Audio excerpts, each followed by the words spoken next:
Nah, akhirnya orang belajar sampai saatnya pada tahapan mastering, itu tahapan penguasaan. Setiap orang kan pengen belajar dari nggak bisa, ya, dari nggak tahu, bahkan dari nggak tahu, nggak mau tahu, menjadi nggak bisa, menjadi mau belajar, menjadi menguasai, menjadi mastering. Jadi tahapannya cukup panjang. Nah, nantinya pada saat Mbak Alia sudah bisa menguasai NLP ini, Mbak Alia bisa mengajarkannya pada adiknya, pada temannya, sebagai tadi ya, sebagai hasil bahwa Mbak Alia sudah bisa menerapkan. Nah, setiap proses belajar itu ada learning, ada relearning, ada unlearning. Ya, semuanya ada proses belajar. Nah, proses belajar ini tadi butuh rendah hati. Dalam arti apa? Butuh kesabaran. Belajarnya lama, butuh sabar, butuh ikhlas. Kan harus ikhlas kan, harusnya di rumah santai tiduran ya, atau HP-an senangnya. Senang HP-an di rumah? Iya, kadang kalau HP-nya nggak dipakai sama ini. Oh gitu? Iya. Terus sehari-hari ngapain Mbak Alia? Sehari-hari Di rumah? di rumah sih paling beres rumah. Kalau lagi nggak ada kelas gitu, beres rumah, terus ya kadang baca novel, terus main HP, tidur. Nah, kan butuh waktu kan untuk belajar, butuh waktu untuk kelas seperti ini. Ini pengorbanan yang Mbak Alia tadi saya katakan harus butuh rendah hati ya. Karena kan katakanlah ini 6 bulan, Mbak Alia dibekali ilmu 5 bulan itu ya katakanlah. Terus ini nanti akan dipakai untuk seterusnya, untuk nanti kuliah, untuk nanti kerja, untuk nanti kehidupan kedepannya. Nah, dia sudah ada bekal tentang mindset, bekal tentang perubahan diri, bekal tentang bagaimana saya bantu orang lain. Jadi targetnya panjang Mbak Alia. Ibarat anak panah itu, busur panahnya, arahnya, targetnya itu panjang. Bukan hanya sekarang saja, tidak hanya untuk public speaking saja. Katakanlah public speaking, oke itu sebagai target jangka pendek lah. Setelah nanti Mbak Alia sudah belajar, bisa action untuk public speaking, misalnya nanti di sekolah, di kuliah misalnya ya, kalau bisa perform di dalam banyak orang sudah lebih enak. Nah, berikutnya tentang cycle of learning. Nah, ini cycle of learning ini putaran pembelajaran. Jadi orang itu belajar tidak bisa sekali belajar kayak gini contohnya ya, satu kali pertemuan langsung bisa, itu enggak. Ada proses knowledge dulu, dipahami dulu, ya kan. Terus nanti ada dipraktekkan. Ya, mungkin nanti pada saat Mbak Alia selesai dari kelas ini, setelah pulang ke rumah bunda di rumah mikir aja tadi belajar apa aja, kok saya bingung itu ya, kok saya belum paham, nggak apa-apa, biarin aja. Karena tadi ada proses knowledge, ada proses harus praktis ya. Ini kan kita baru pendahuluan nih Pak, baru openingnya, istilahnya baru kenalan dulu, biar Mbak Alia siap menghadapi kelas yang cukup panjang. Setelah itu Mbak Alia setelah praktis baru meaning, mengambil maknanya. Apa sih maknanya tentang learning process? Ya, apa sih maknanya tentang tadi ya, unlearning, relearning, rendah hati pada saat belajar? Ya, apa sih maknanya cycle of learning? Jadi harus dapat sampai ke maknanya. Kalau dapat makna kan kita bisa mendapatkan hasil ya, hasil atau olahan dari pikiran kita.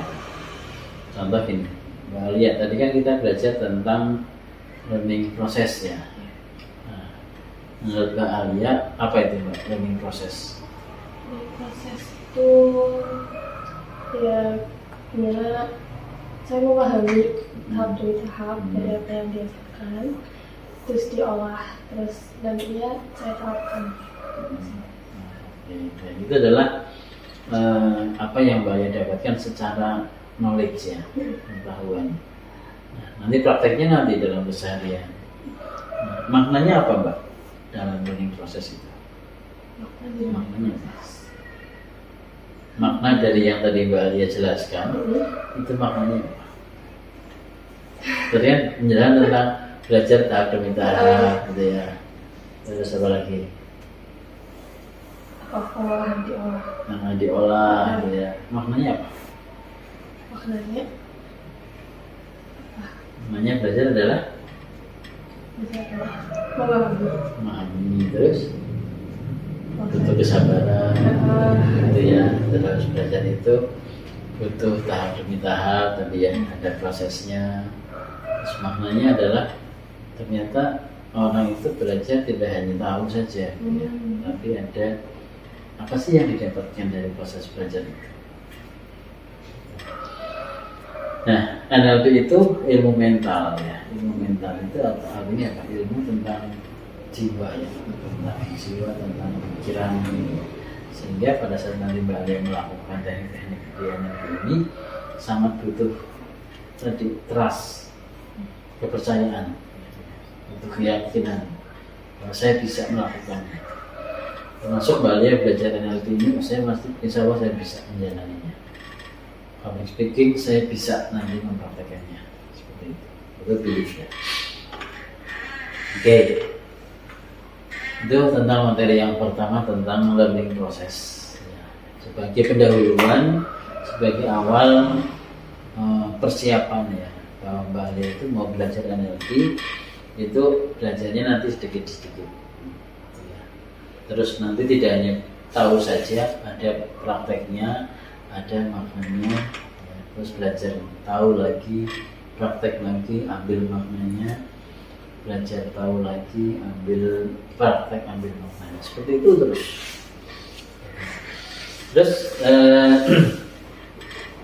learning process ini sangat dibutuhkan nanti pada saat Mbak Alia selain menjalani sesi ini, Mbak Alia juga memberi motivasi ke orang lain. Kadang ada orang curhat misalnya, aku kok sudah berusaha, saya sudah berjuang sekuat mungkin, tapi gagal terus. Kalau paham learning process, dia akan menerima yang namanya gagal itu. Kenapa? Karena gagal itu bagian dari learning. Ketika orang pengen dapat sesuatu, dia berusaha ya, dia berupaya, terus belum mencapainya. Kalau dia sadar bahwa ini adalah tahapan pembelajaran, tahapan learning tadi, maka dia akan terus melakukannya. Contohnya tadi orang naik sepeda dari nol misalnya, bisa naik sepeda, pada akhirnya bisa, pasti ada tahapan yang panjang, latihan, jatuh misalnya, ya. Terus kepleset misalnya, terus apalagi terus. Kan ketika dia melakukan terus menerus, maka akan mencapai tujuan. Tapi pada saat orang itu jatuh, kepleset terus berhenti untuk melakukan, berarti dia gagal. Nah, ketika seorang merasa gagal, padahal dia sedang merasa berada pada area proses perjalanan yang belum dia kuasai. Nah, ketika dia berhenti di situ dan nggak mau meneruskan latihannya, artinya dia stop di situ, dia gagal. Tapi selama dia mampu meneruskannya, ya dengan segala upaya, dengan minta bantuan, dengan disupport oleh keluarga misalnya, ini akan berjalan terus dan mencapai tujuan. Nah, itu yang tadi saya katakan sebagai learning process. Oke, Mbak Alia. Sekarang Mbak Alia boleh berikan gambaran dengan kata-kata Mbak Alia ya tentang proses belajar tadi, terus tentang cycle of learning, ya apa sih, seperti apa yang Mbak Alia sudah tangkap? Proses belajar itu bertahap, mulai dari yang paling bawah sampai yang paling atas. Kalau saya buka ini aja ya, saya buka slide-nya ya. Nah, ya, Mbak Alia bisa jelasin. Learning proses dari saat ini ada 1, 2, 3, 4, 5 tingkatan. Dari pertama itu unconscious incompetence, kemudian kita belajar dan menjadi conscious incompetence. Ini apa artinya unconscious incompetent? Tidak ada apa ya? Unconscious itu tidak sadar. Tidak sadar. Tidak sadar, incompetent tidak bisa, tidak menyadari bahwa dia tidak bisa. Yang saya sadar menjadi bahwa tidak bisa. Nah, terus conscious incompetent, Conscious itu sadar sadar, dan menyadari kalau dia itu bisa. tidak bisa, Oh. incompetent. Sadar dan tidak menyadari bahwa tidak bisa. Kemudian berkembang lagi menjadi dia sadar dan menyadari kalau dia bisa. Bisa. Kemudian berkembang lagi menjadi dia tidak sadar bahwa dia bisa. Bisa. Kemudian berkembang lagi menjadi master itu sudah menguasai pembelajarannya. Jadi contohnya tadi ketika orang naik sepeda, tadinya kan nggak butuh sepeda motor misalnya, ngapain gue mungkin diantar sama bunda gitu ya. Iya. Waktu belum butuh. Nah lama-lama kok teman-teman pada pakai sepeda motor, kok enak ya. Akhirnya menyadari bahwa saya tidak bisa naik. Itu namanya unconscious incompetent.